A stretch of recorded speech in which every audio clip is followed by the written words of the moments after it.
మీకు ఒక షాకింగ్ విషయం తెలుసా? ఎవరెస్ట్ పర్వతం మన ప్రపంచంలోనే అత్యంత క్రేజ్ ఉన్న పర్వతం. ఎవరెస్ట్ పర్వతం మీద ట్రెక్కింగ్ చేయడానికి ప్రపంచం నలుమూలల నుండి సాహసయాత్రికులు వస్తారు.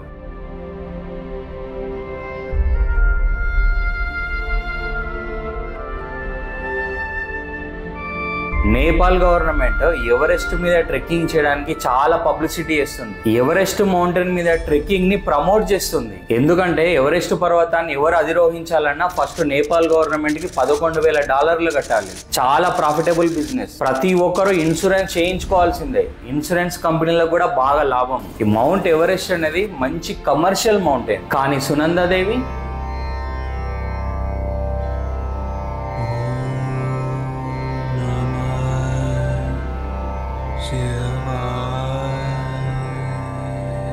నందాదేవి ఈస్ట్గా పిలువబడే సునందాదేవి హిమాలయాల మధ్యలో ఉన్న ఒక సాధారణ పర్వతం కాదు. ఇది ఒక దేవతా స్థలం. ఈ పర్వతంతో హిందూ మైథాలజీ కలిసి ఉంటుంది. పార్వతీమాత రూపమైన నందాదేవి యొక్క సిస్టర్ ఈ సునందాదేవి. నందాదేవి ద్వారపాలిక. ఇప్పటి వరకు చాలా మంది సునందాదేవి పర్వతాన్ని అధిరోహించాలని చేసిన ప్రయత్నాలన్నీ విఫలమయ్యాయి. 1939 నుండి 1976 వరకు చాలా మంది డజన్ల కొద్ది అటెంప్ట్ చేశారు. కానీ ఏ ఒక్క టీం కూడా ఏ ఒక్కరు కూడా సునందాదేవిని అధిరోహించలేకపోయారు. సునందాదేవి తనని ఎవరు అధిరోహించడానికి వచ్చినా అందరినీ వెల్కమ్ చేస్తుంది.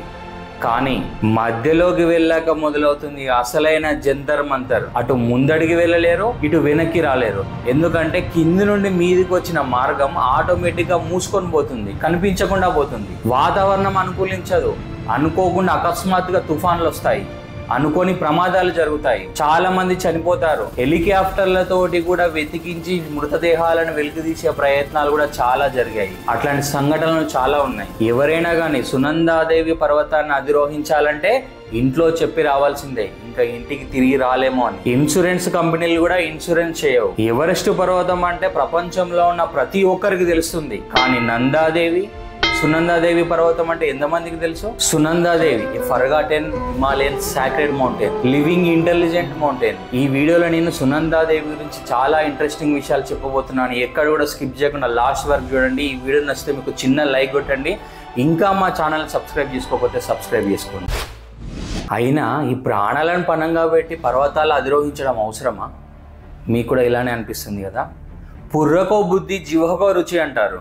ఫిజికల్ అండ్ మెంటల్ స్ట్రెంగ్త్తో పాటు మానసికంగా ఉన్న భయాలను వదిలి లక్ష్యాలను సాధించాలన్న తపన. మౌంటైనీర్స్ అందరికీ ఉండేది కామన్ ఒకే ఒక అబ్సెషన్.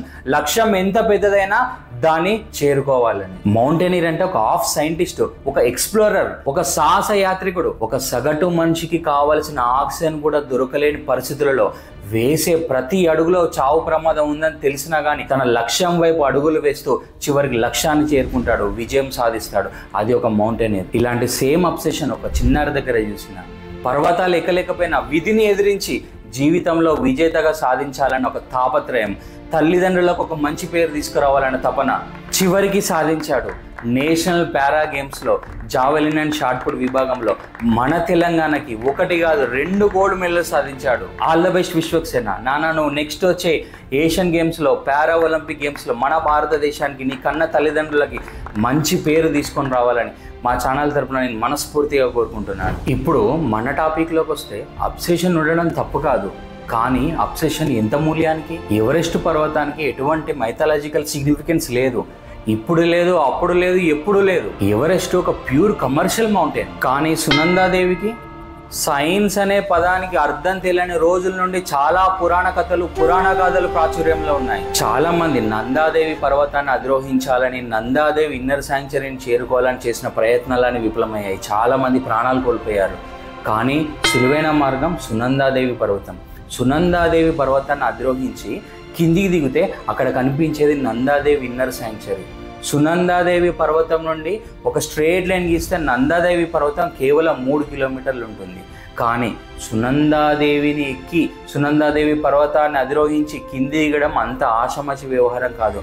ప్రాణాలు మధ్యలోనే గాల్లో కలిసిపోతాయి. మరి సునందాదేవి పర్వతాన్ని ఎక్కే క్రమంలో చాలా మంది ఎందుకు చనిపోతారు? ఈ ప్రశ్నకు మీకు సమాధానం తెలియాలంటే మీకు ముందు తెలియాల్సింది మైక్రో ఎన్విరాన్మెంట్ గురించి తెలియాలి. మైక్రో ఎన్విరాన్మెంట్ ఈ పేరు వినడానికి మీకు కొత్తగా ఉన్నా చాలా పాతది. మైక్రో ఎన్విరాన్మెంట్ గురించి మన పురాణ ఇతిహాసాలలో ఏనాడో చెప్పారు. మైక్రో ఎన్విరాన్మెంట్ కి మంచి ఉదాహరణ మన ఇంద్రుని చేతిలో ఉన్న వజ్రాయుధం. ఇంద్రుడు తన వజ్రాయుధం తోటి అనుకున్న విధంగా కావలసిన చోట ఒక కంట్రోల్డ్ ఎన్విరాన్మెంట్ తోటి చుట్టుపక్కల ఉన్న ఎన్విరాన్మెంట్ కి చుట్టుపక్కల ఉన్న పరిసరాలకి ఎటువంటి నష్టం కలగకుండా అనుకున్న లక్ష్యాలను సాధించగలడు. రీసెంట్ టైమ్స్ లో వచ్చిన ఎక్స్మెన్ సిరీస్ మీరు చూసే ఉంటారు కదా, అందులో ఒక స్ట్రోమ్ క్యారెక్టర్ ఉంటుంది. ఆమె అనుకున్న విధంగా ఒక కంట్రోల్గా ప్రకృతి వైపరీత్యాన్ని సృష్టించి కావలసిన చోట విధ్వంసం సృష్టించగలదు. మైక్రో ఎన్విరాన్మెంట్ గురించి సింపుల్గా చెప్పాలంటే ఒక పర్టికులర్ ప్లేస్లో ప్రకృతి కలిగించే విధ్వంసం.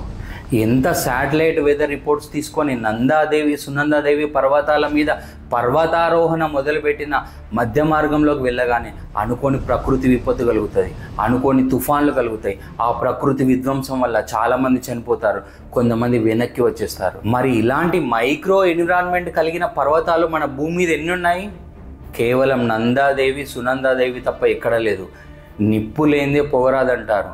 ఈ మైక్రో ఎన్విరాన్మెంట్ అనే ప్రత్యేకత ఆ రెండు పర్వతాలకు ఉండడం వల్లనే చాలా ఇతిహాసాలు, కథలు, గాథలు అనే ప్రాచుర్యంలోకి వచ్చాయి. అక్కడ ఉన్న స్థానికులు, గిరిజనుల నమ్మకం, విశ్వాసం ఏంటంటే ఆ నందాదేవి పర్వతం మీద పార్వతీమాత నెలకొని ఉన్నదని, పార్వతీమాత మహాశివుడు కలుసుకునే చోటని. ఈ సునందాదేవి నందాదేవికి ద్వారపాలిక అని, ఎవరిని కూడా సునందాదేవి నందాదేవిని చేరుకోకుండా అడ్డుకుంటుందని, ఎవరు కూడా పర్మిషన్ లేకుండా నందాదేవి ఇన్నర్ శాంక్చురీలోకి వెళ్ళకూడదు, వెళ్తే ప్రాణాలు కోల్పోతాయని బలంగా నమ్ముతారు వాళ్ళు.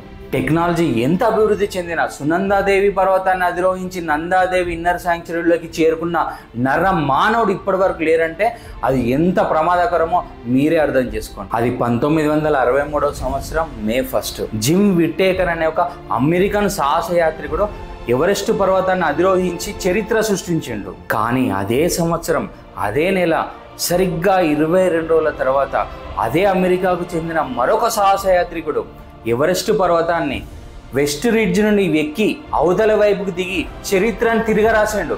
ఎందుకంటే ఒక పర్వతాన్ని ఒకవైపు నుండి అధిరోహించి మరొక వైపు దిగడం చాలా అరుదు. అట్లాంటిది ప్రపంచంలోనే అత్యంత ఎత్తైన మౌంట్ ఎవరెస్ట్ పర్వతాన్ని ఒకవైపు నుండి ఎక్కి మరొక వైపు దిగడం అంటే అది ఒక పెద్ద సెన్సేషన్.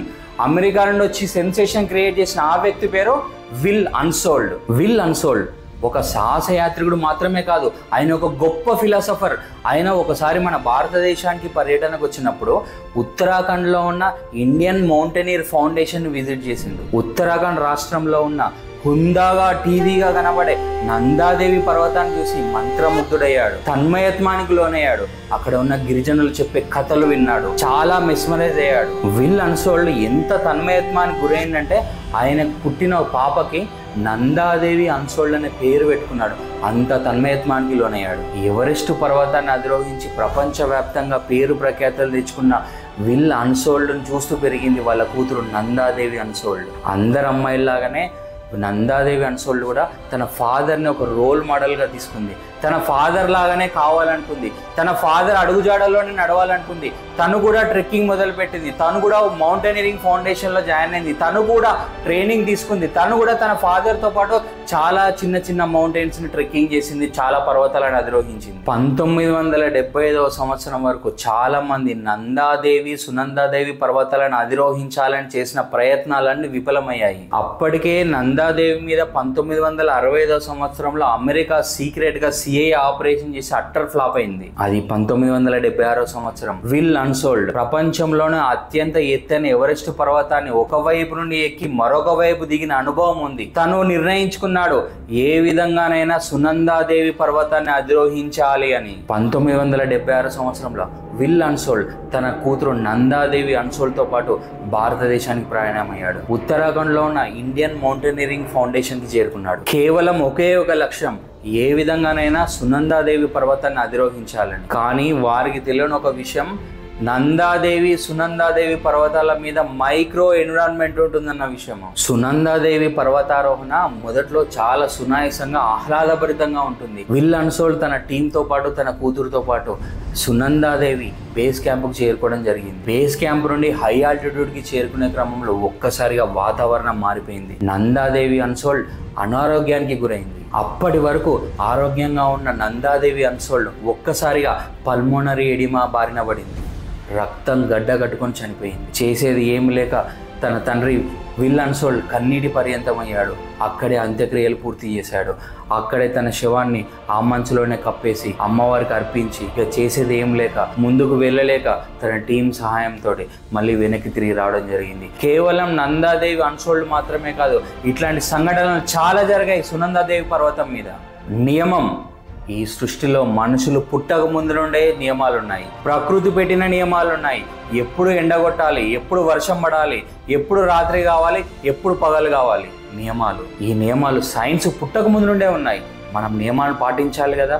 నియమాలు పాటించకపోతే ప్రకృతి విరుద్ధం అవుతుంది కదా. మరి నందాదేవి సునందాదేవి పర్వతాలను అధిరోహించకూడదని శతాబ్దాల క్రితమే సైన్స్ పుట్టక ముందుండే నియమం ఉంది. అక్కడ అమ్మవారు ఉన్నారు, అమ్మవారు ఏకాంతంగా ఉన్నారు. వాళ్ళ ఏకాంతానికి భంగం కలిగించకూడదు, ఎవరు కూడా అక్కడికి వెళ్ళకూడదనే నియమం ఉంది. మరి ఆ నియమాన్ని ఉల్లంఘిస్తే ఈ నియమాన్ని పాటించాలి కదా. చాలా మంది చరిత్రకారులు ఈ నందాదేవి సునందాదేవి పర్వతాలని ఏ ఫర్గాటెన్ సాక్రెడ్ హిమాలయన్ మౌంటైన్ అంటారు. ఎందుకో తెలుసా మీకు? మన దేశానికి చాలా ముఖ్యమైన పరమ పవిత్రమైన నది గంగా నది. ఈ గంగా నది ఆ మహాశివుని జటాజూదం నుండి పడుతుందంటారు. గంగా నది గంగోత్రి నుండి భాగీరథి అనే ప్రవాహంగా మొదలవుతుంది. కానీ మరొక వైపు పార్వతీమాత రూపమైన నందాదేవి పర్వతం నుండి రిషిగంగగా మొదలవుతుంది. ఈ రిషిగంగ సునందాదేవి నుండి వచ్చే ఒక ప్రవాహంతో కలిసి ధౌలీగంగగా మారుతుంది. ఈ ధౌలీగంగ శ్రీ మహావిష్ణుని రూపమైన సాక్షాత్ బద్రీనాథునిగా నెలకొన్న బద్రీనాథ్ నుండి వచ్చే ఒక ప్రవాహమైన అలకనందతోటి కలుస్తుంది. ఈ అలకనంద ప్రవాహం సాక్షాత్ ఆ మహాశివుడే నెలకొన్న కేదారినాథ్ నుండి వచ్చే మందాకిని అనే ప్రవాహంతో కలుస్తుంది. ఈ విధంగా నందాదేవి సునందాదేవి బద్రీనాథ్ కేదారినాథ్ నుండి వచ్చే ప్రవాహాలన్నీ దేవప్రయాగ దగ్గర భాగీరథి నదితోటి కలుసుకొని గంగా నదిగా మారుతాయి. మన భారతదేశానికి పరమ పవిత్రమైన గంగా నది ప్రస్థానం మొదలైంది కూడా నందాదేవి నుండే. కానీ నందాదేవిని అందరూ మర్చిపోయారు. Nanda Devi forgotten sacred mountain. నందాదేవిపై ఆధారపడి తీసిన భారతదేశంలోనే మొట్టమొదటి 7 భాగాల డాక్యుమెంటరీ సిరీస్ ఇది. మేము ఇంకా నేర్చుకుంటున్న బిగినర్స్మే. మీరు దయచేసి మా వీడియోస్ని ఎలాంటి ప్రముఖ డాక్యుమెంటరీ మేకర్స్ తోటి పోల్చకండి. ఇది పూర్తిగా ప్యాషన్ తోటి చేసిన ప్రయత్నం. ఇప్పటి వరకు మా ఛానల్ నుండి వచ్చిన నందాదేవి సిరీస్లో 7వ భాగం సునందాదేవి పర్వతం. ఈ నందాదేవి సిరీస్లో మీకు మరెక్కడా దొరకని ఇన్ఫర్మేషన్ మొత్తం సేకరించి మీకు అందించడం జరిగింది. ఇంకా ఏమైనా మిస్ అయినా అనిపిస్తే మీరు కామెంట్ సెక్షన్లో చెప్పండి. మేము వచ్చే రోజుల్లో ముందు రోజుల్లో ఇంకొక వీడియో చేయడానికి ట్రై చేస్తాము. ఇక్కడ దాకా మా వీడియో చూసినందుకు నా హార్ట్ఫుల్ థ్యాంక్స్ అండి. నేను మీ హరీష్ కోటని సైనింగ్ ఆఫ్.